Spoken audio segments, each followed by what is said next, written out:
Hello everybody, we're going over AP CSP Topic 2.3, Extracting Information from Data. Let's go.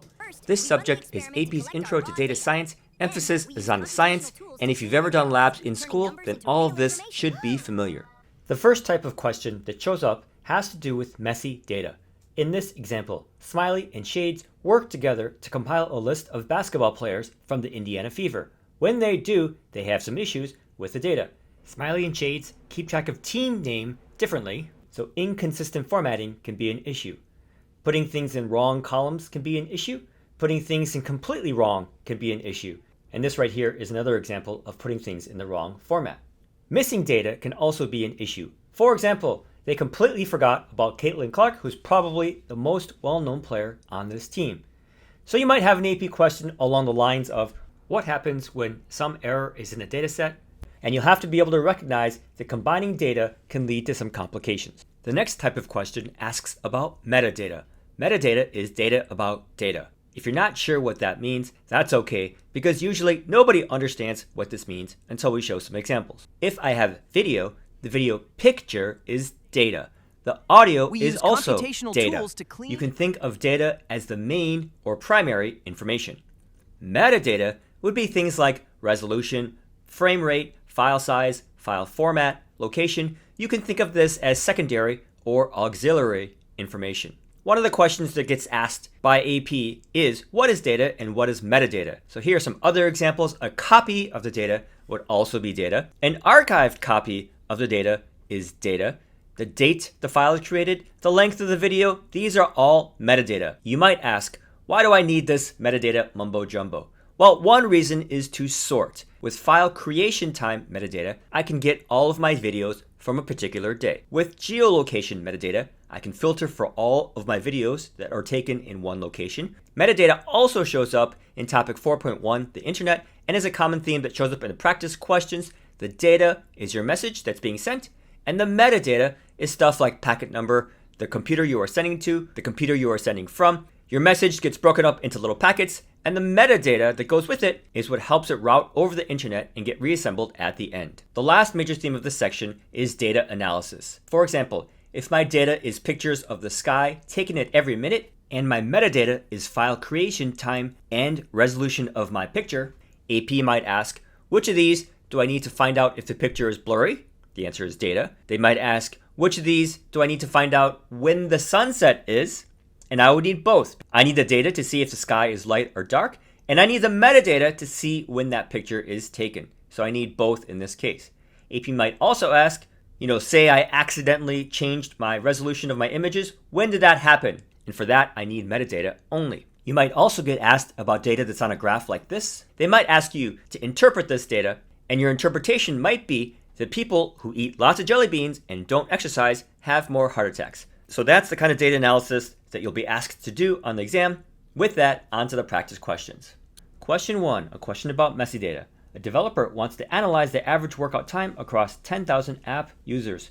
Which is most likely to be your challenge? A is not the answer. It's a little bit of a trick because it's got this vocab word sorting, but you don't need to sort before you calculate an average, so that's not it. B's not correct. If the computer says it's so, it's true, but the humans can still make mistakes putting things in, so data can have errors introduced by users. So that's not true. C is definitely not true again. As we saw in the example where Smiley and Shades come up with a roster, different people are going to do different things. So that's not true. And that gets to D, which is what we actually see in real life.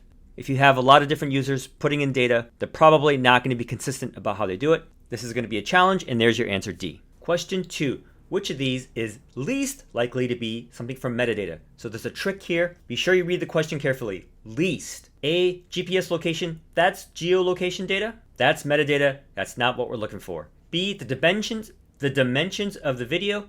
That's resolution. That is metadata. That's not what we're looking for. C, whether Maria appears to be smiling in the video. That is definitely data, not metadata. We need to look at the actual image to know if she is smiling. So there's what you're looking for. C, because that's not metadata. And lastly, D, time the video was recorded. Creation time of a file is metadata.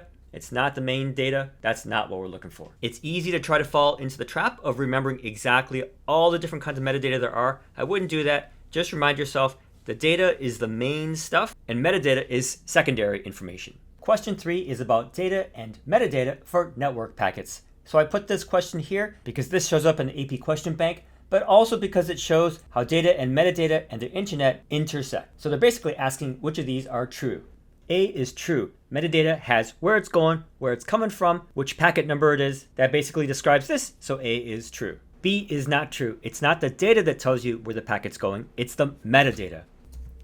C is also not true. I think it's important to remember what data and metadata are. Remember, data is primary or main, metadata is secondary or auxiliary. So the text of the message is main, and that is not metadata. So C is not true. And D is true. I just said this. Data is the main thing. The main thing here is the message content. So that's going to be data, and that's true. So your answers are A and D. Question 4 and 5 are going to be about data analysis. In this question, we're given the data, and then we're given the metadata. And we basically want to figure out which of these are true. So 1, determining whether Darby wins more money during the evening than during the daytime is something we can find because we have from the data the win-loss and money info, and from the metadata we have the time. So this is possible. 2, determining whether rainy weather is associated with lower winnings. Again, from the data we have win-loss plus money, and from the metadata we have the weather. So yes, we can determine this. 3, we can't determine. We have the data, which gives the win-loss information, but there's nothing about the opponent in the metadata. So this is a no, and your answers are 1 and 2 only. Question 5. This is a very common type of question. They give you some data, and then they ask you to make some interpretations of that data. So here, which of the following cannot be determined? Again, when you see the not, you got to read that twice. It's a source of a lot of stupid mistakes. A, total number of bike rentals originating at Central Park on a given date. So because we have the start station and the rental date, we could add them all up and get A.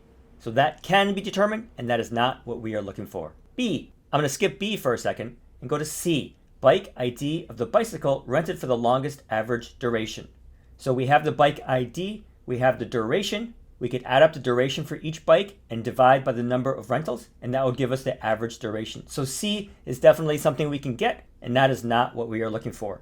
D, the total number of minutes bike B402 was ridden on a particular date. So we have the bike ID, we have the date, we have the duration. We could add those all up for a particular date, and D then is possible, and that is not what we are looking for. So our answer is going to be B. If a bike is not rented, it will not show up in the data. Now, there might be some database somewhere else that shows a list of all the bikes, but we don't have that here. And without that, we can't find out how many bikes were never rented. So your answer is B. So I hope this was useful to you. If it was, please give this video a like and subscribe to my channel. I'll see you next time.